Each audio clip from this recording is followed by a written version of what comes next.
अंग्रेजी में एक कहावत है, sticks and stones may break my bones but words never break मी।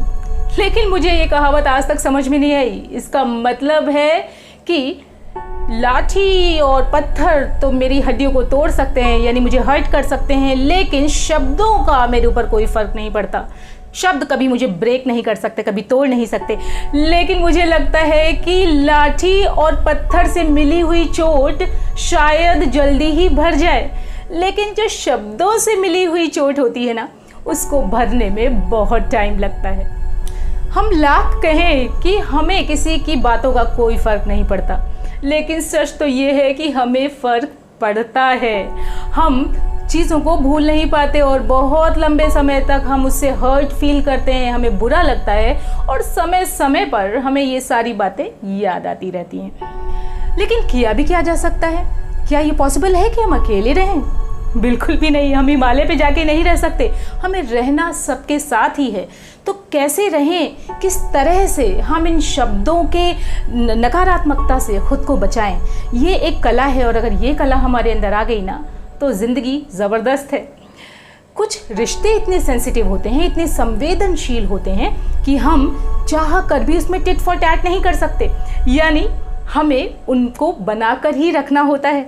कहा जाता है कि रिश्ते संभालने हैं तो कुछ दूर तो चलना ही होगा, यानी जो बातें हमें बुरी लगती हैं और हम जानते हैं कई बार कि सामने वाले की बातें हो सकता है कि 100% सही ना हो, लेकिन फिर भी हम उन्हें सहते हैं। वो बात ख़त्म हो जाती है, लेकिन वो बात हमारे अंदर इतनी ज़्यादा घर कर जाती है कि हम परेशान रहते हैं। तो अगर आप ऐसे में किसी संवेदनशील रिश्ते में, यानी बहुत ही क्लोज व्यक्ति से बात कर रहे हैं, तो आपको उसको सही से हैंडल करने की ज़रूरत है। तो ऐसे में P2 को फॉलो करें।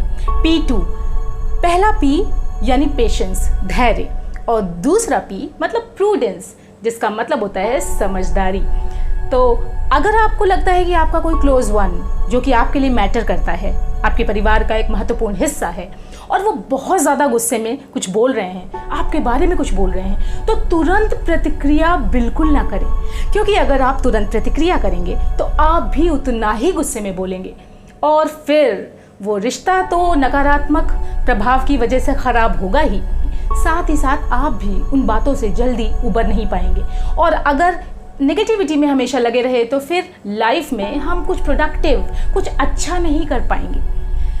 रहीमदास जी कहते हैं, रहीमन धागा प्रेम का मत तोड़ो चटकाए, टूटे पर फिर ना जुड़े, जुड़े गांठ पड़ जाए। तो इसको थोड़ा सा ध्यान रखें। ये सारी चीज़ें बहुत ही व्यवहारिक जीवन में प्रयोग में लाने वाली हैं। जब आपको लगता है कि वो व्यक्ति जिनको बहुत गुस्सा आ रहा था, उनका गुस्सा थोड़ा शांत हो गया है, तो आप बड़ी ही समझदारी पूर्वक अपने पॉइंट्स को रखें, अपनी बात को रखें।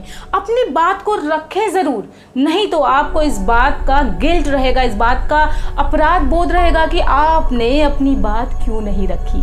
लेकिन बहुत ही शांतिपूर्ण ढंग से, और रिसर्च भी कहती है कि क्रोध में कभी भी रिएक्ट ना करें, कभी भी प्रतिक्रिया बहुत ज़्यादा गुस्से में ना करें, कम से कम 90 सेकेंड का ब्रेक लें।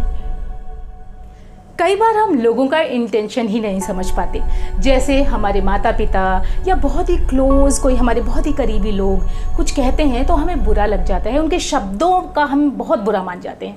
लेकिन अगर आप उनका इंटेंशन यानी उनका अभिप्राय समझ जाएंगे, अगर आप ये समझ जाएंगे कि वो आपके शुभ चिंतक हैं, तो शायद उनके शब्द आपको इतनी बुरी तरह से घायल नहीं करेंगे। चाहे करीब से करीब रिश्ता क्यों ना हो, लेकिन शब्दों का चयन बहुत ज़्यादा समझदारी से करें। ज़बान पर लगा हुआ घाव तो भर जाता है, लेकिन ज़बान से लगा हुआ घाव बड़ी मुश्किल से भरता है। ये शब्दों के बाण समझदारी से चलाइए साहब, ना जाने कितने रिश्तों को घायल कर चुका है ये। अपना ध्यान रखिए, मेरे चैनल को सब्सक्राइब करिए और हमेशा ध्यान रखिए कि ये ज़िंदगी ज़बरदस्त है।